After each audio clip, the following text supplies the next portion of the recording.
Ladies and gentlemen, please welcome journalist, author, and American citizen, Tucker Carlson. So fun!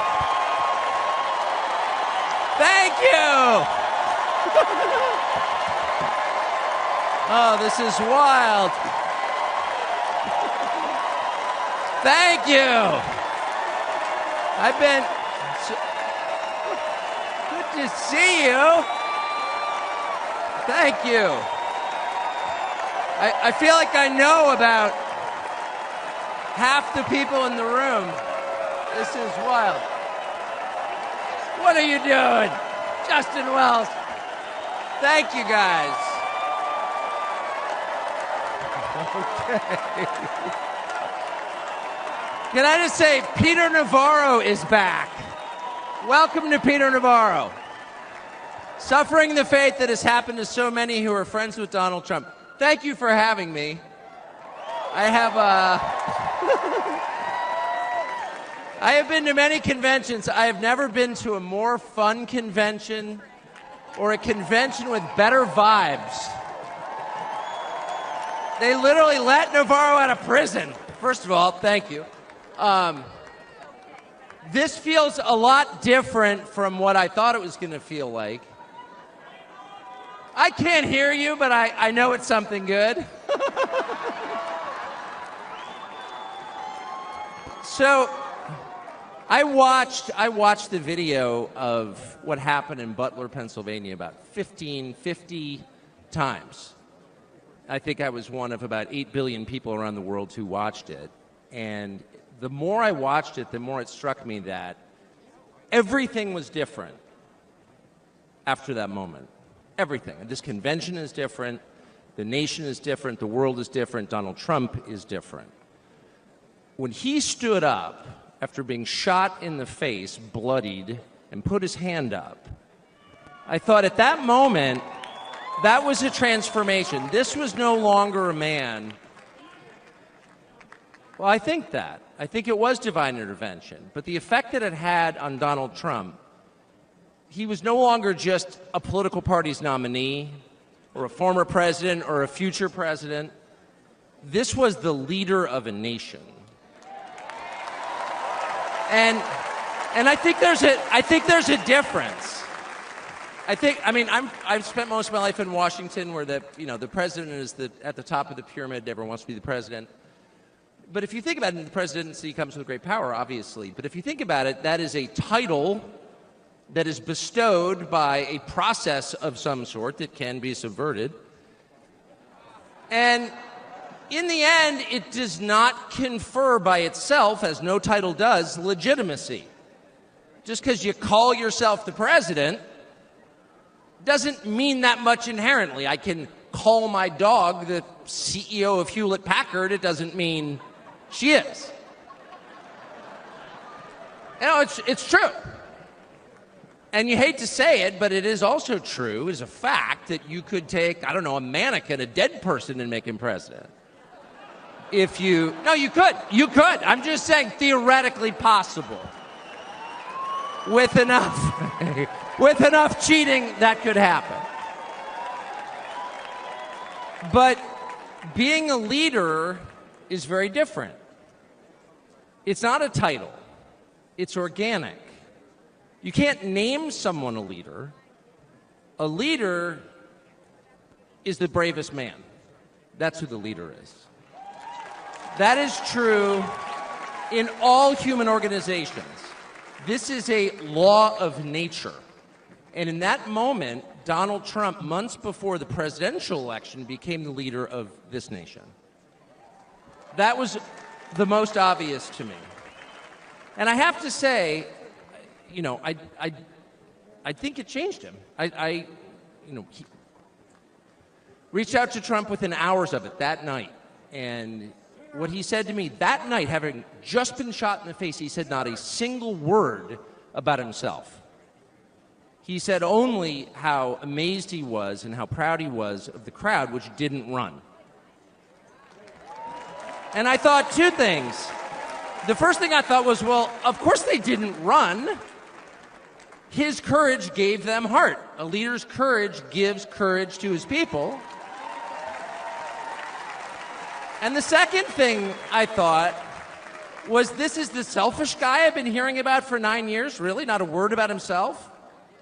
About his people, period. And the second thing I noticed, which I don't think anyone has remarked upon in public, but I'm just going to since I don't have a script, like why not,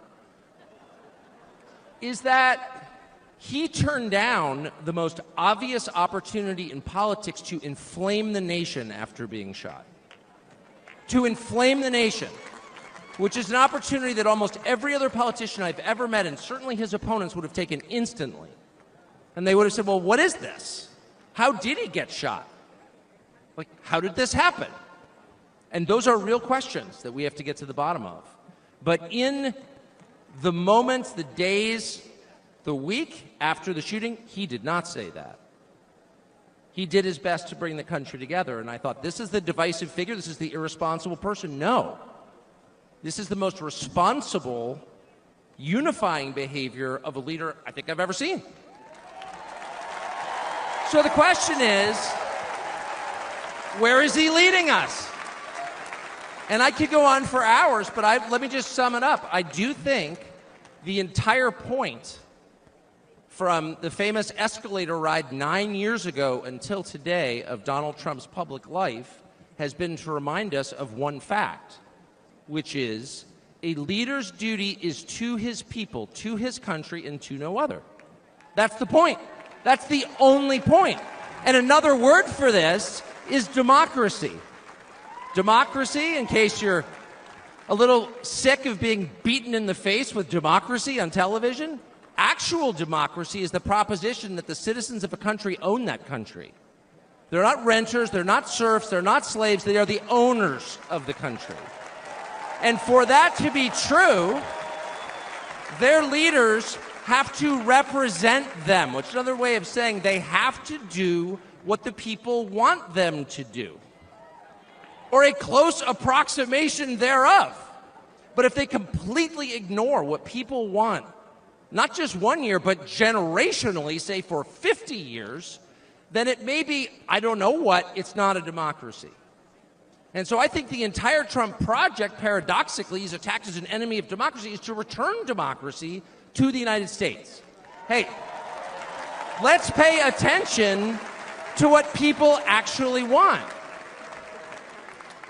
And the lack of interest in that question in Washington is something that ultimately drove me out of the city after 35 years. Lawmakers stepping over the prostrate bodies of their fellow citizens ODing on drugs to go cast votes to send money to some foreign country. Yeah, actually, we've lost more Americans from drugs in the past 4 years than we lost in World War II. Yeah, our bloodiest war. More than we lost in World War II. Does anybody care? It is pathetic. It is pathetic. And do you hear a single word from Washington about doing anything about it? We know where the drugs are coming from. We know the supply routes. The U.S. military spent billions bombing the Ho Chi Minh Trail. You don't see our commander-in-chief suggesting that we use our military to protect our country or the lives of its citizens. No. That's for Ukraine. And it's too much, actually. It's too insulting. It's too insulting. It's a middle finger in the face of every American. It's a very clear statement, which is unmistakable. And that is, we don't care about you. And Donald Trump, whatever you say about him, and I think he's a wonderful person. I know him well. By the way, the funniest person I've ever met in my life, actually. You can't be funny without perspective or without empathy, which is true. But everything else about Trump aside, he actually cares because he's interested in the people who live here because that's his job. A father's job, his duty is to his family.